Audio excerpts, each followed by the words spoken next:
اعوذ باللہ من الشیطان الرجیم بسم اللہ الرحمن الرحیم۔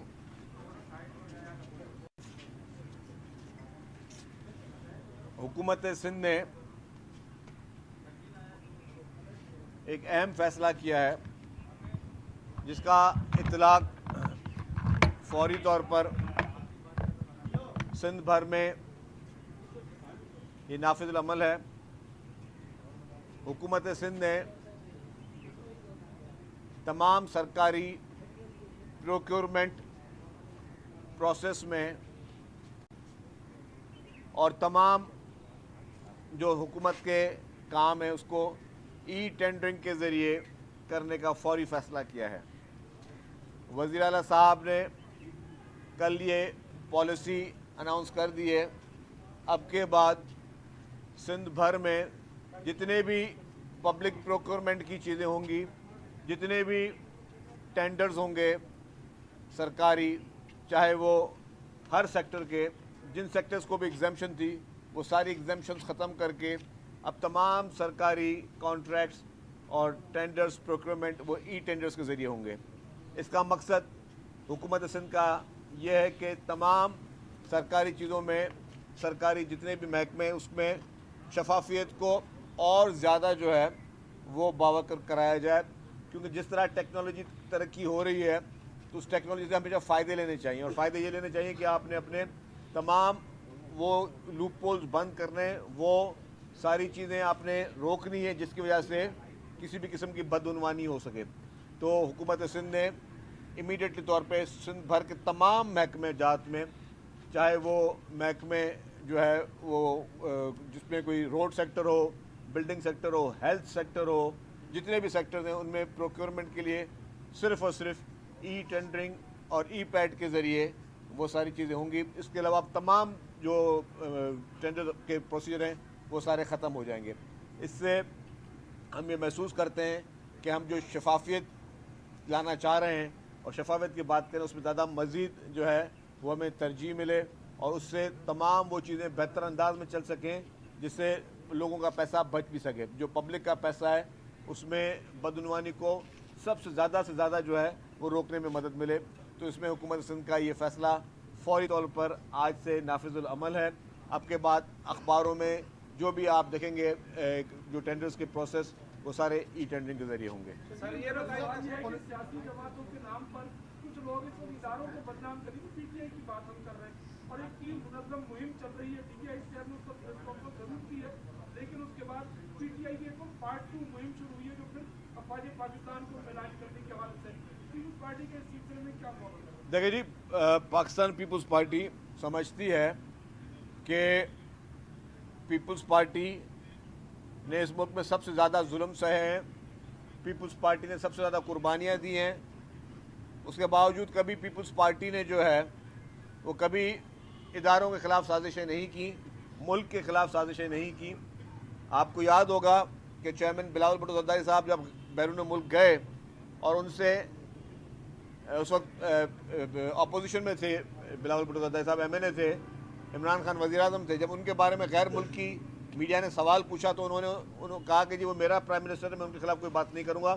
یہ میچورٹی کا مظاہرہ تھا۔ اس وقت اگر عمران خان کے گھر کے لوگ بھارت میں جا کے انٹرویو دے رہے ہیں اور بھارتی میڈیا کو جو ہے وہ پاکستان کے خلاف جو ہے وہ مواد دے رہے ہیں یا پاکستان کے خلاف سازشوں کا حصہ بن رہے ہیں بھارتی میڈیا کے تھرو، تو اس سے بات یہ صاف ظاہر ہے کہ بھارت جو ہے وہ اپنے مقاصد کے لیے، جس کے ہمیشہ مقاصد پاکستان کے خلاف رہے ہیں۔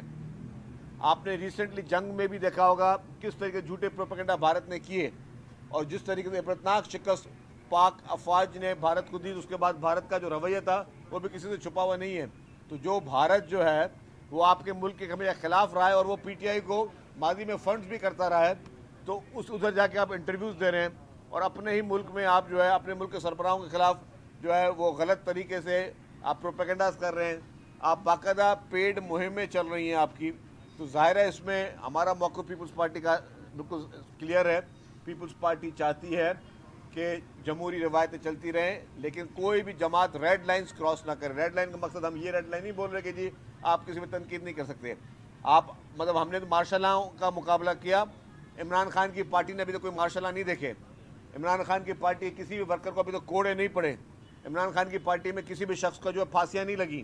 یہ پھانسیاں، یہ کوڑے، یہ لال قلعے، یہ سخت سے سخت سزائیں، اور جس طریقے سے میں نے کہا کہ پیپلز پارٹی کی پوری لیڈرشپ اس ملک میں اس نے اپنے جان نذرانے دیے جمہوریت کے لیے، ڈیموکریسی کے لیے. شہید ذوالفقار علی بھٹو کا عدالتی قتل ہوا، شہید محترمہ بینظیر بھٹو صاحبہ کی شہادت ہوئی. محترمہ آصف علی زرداری صاحب 12 سال جیل میں تھے بغیر کسی جو ہے سزا کے، بغیر کسی کنوکشن کے، کبھی بھی اداروں پہ حملے نہیں کیے. یہ ایک شخص جس کو جینین کیسز میں سزائیں ہوئی ہیں، جس کو ابھی تو ان کے مین کیسز شروع ہی نہیں ہوئے، اس پہ اگر وہ اپنے ملک کے خلاف، ملک کے اداروں کے خلاف اس طریقے سے کی گھناؤنی سازشیں کرے گا، اس طریقے کے جو ہے وہ اپنے ملک کو بدنام کرنے کے لیے غیر ملکی میڈیا کے ذریعے یا غیر ملکی اپنے ہینڈلرز کے ذریعے یا لابیز کے ذریعے سازش کرے گا تو اس کی مذمت کریں گے. اچھا سر، شرجیل صاحب سازش کا آپ ذکر کر رہے ہیں، تو کل بھی ایک سازش کی گئی، سندھ کا ثقافتی دن جو ہے اس کو بدنام کرنے کی سازش کی گئی. روڈ راستے کسی پولیس افسر نے بند کروائے، اس کے بعد جو ہے وہ پاکستان مخالف نعرے بھی لگے. تو یہ پیپلز پارٹی جو پاکستان کھپے کا نعرہ لگاتی ہے، وہ اس کو کس طرح برداشت کیا کل انہوں نے؟ دیکھیں جی، میں آپ کو بات کھول کے بتا دوں کہ کل کے لیے ہم نے سب کو کلچر ڈے کی مبارکباد دی. سندھ ایک ہمارا ایک قدیم صوبہ ہے، اس کی ایک قدیم اور بہت ہی پیاری ثقافت ہے، اور سب کو ثقافت دن منانے کا پورا حق ہے. لیکن کسی کو بھی قانون ہاتھ میں لینے کی اجازت نہیں ہے، چاہے کوئی بھی ہو، چاہے میں بھی ہوں، کوئی بھی ہو. بس ہم نے ویلکم کیا، سہولتیں دی، سب چیزیں حکومت نے کی. کل واقعات افسوسناک واقع ہوئے ہیں. کل ہمارے اپنی پیپلز بس سروس کے بھی شیشے توڑے گئے. مجھے بتائیں تو کوئی بھی ایسا کام جسے آپ کسی کو نقصان پہنچے، چاہے وہ پرائیویٹ املاک ہو یا سرکاری املاک ہو، آپ کو جو کچھ نہ کرو، لیکن آپ ایسا کوئی کام نہ کرو جس سے کسی کو تکلیف پہنچے. تو اس پہ حکومت نے جو ہے اپنے ایکشن لیے. لیکن بذات خود میں آپ کو بتاؤں کہ سب کو اپنا کلچر ڈے منائیں، دل سے منائیں، لیکن ایسا کوئی کام نہ کرے جس سے کسی کو تکلیف ہو. شہید صاحب یہ بتائیے گا کہ اس وقت وکلا بھی تحریک پہ نکلے ہوئے، وہ 28ویں ترمیم کے حوالے سے بھی ان کے خدشات ہیں، 27 کو بھی وہ قبول نہیں کرتے، اور لگاتار وہ ریلیاں اور مختلف آزادی بائیکاٹ کریں. تو وکلا کے یہ خدشات درست ہیں؟ دیکھیے 28ویں ترمیم بھی آئی نہیں ہے، آپ اس سے پہلے کیسے بات کریں؟ ایک 28ویں ترمیم آئے گی تب بات ہوگی نا، اور ترمیم پاس کرنا جو ہے وہ پارلیمنٹ کا کام ہے. یہ آپ یہ بتائیے گا کہ اسلام آباد میں چند وقت پہلے ایک واقعہ ہوا کہ ایک جج کے بیٹے نے 2 خواتین کو کچل دیا، اس کے بعد کورٹ سیٹلمنٹ ہو گئی، اور وہ ڈرائیور جو ہے وہ انڈر ایج تھا اور گاڑی جو ہے وہ نان کسٹم تھی. اسی طرح ایک واقعہ سندھ میں ہوا کہ جب کمپرومائز ہو گیا لیکن عدالت نے معلوم تھا کہ ہم کیس چلائیں گے، سارے جتوئی کیس آپ کو یاد ہوگا. تو اس کو آپ دونوں کیسوں کے نظر سے دیکھتے ہیں؟ دیکھیں جی، چاہے اسلام آباد میں نے دیکھا ایک جج صاحب کی گاڑی سے جو ہے 2 معصوم بچوں کی افسوسناک ہلاکت ہوئی. 2 دن پہلے میں دیکھ رہا تھا پنجاب میں بھی ایک معصوم بچہ تھا، وہ بچے بھی گٹر میں بیچارہ گر گیا، اس کی افسوسناک موت ہوئی. یہ جتنے بھی واقعات ہیں یہ سارے قابل افسوس ہیں. لیکن مجھے تھوڑا سا یہ کہ مجھے بھی سمجھنا پڑے کہ میڈیا کی پالیسی کیا ہوتی ہے.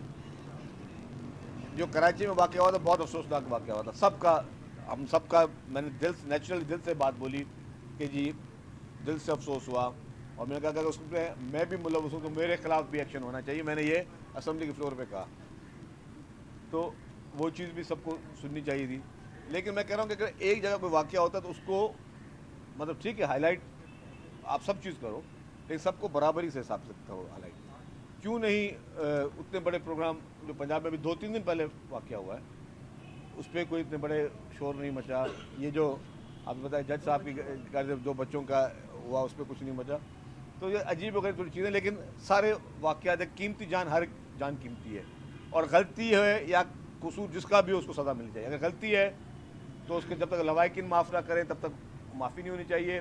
اور اگر کسی کی کوتاہی ہے، کرمنل نیگلیجنس ہے، تو اس کو سزا ملنی چاہیے. دیکھیں آپ نے سندھ میں دیکھا کہ جیسے یہ کراچی کا واقعہ ہوا معصوم بچے کا، چیف منسٹر صاحب نے فوری طور پہ ایکشن لیا، اور جو محکمے اس میں انوالو تھے، چاہے واٹر بورڈ کے محکمے انوالو تھے، KMC کے محکمے انوالو تھے، جتنے محکمے انوالو تھے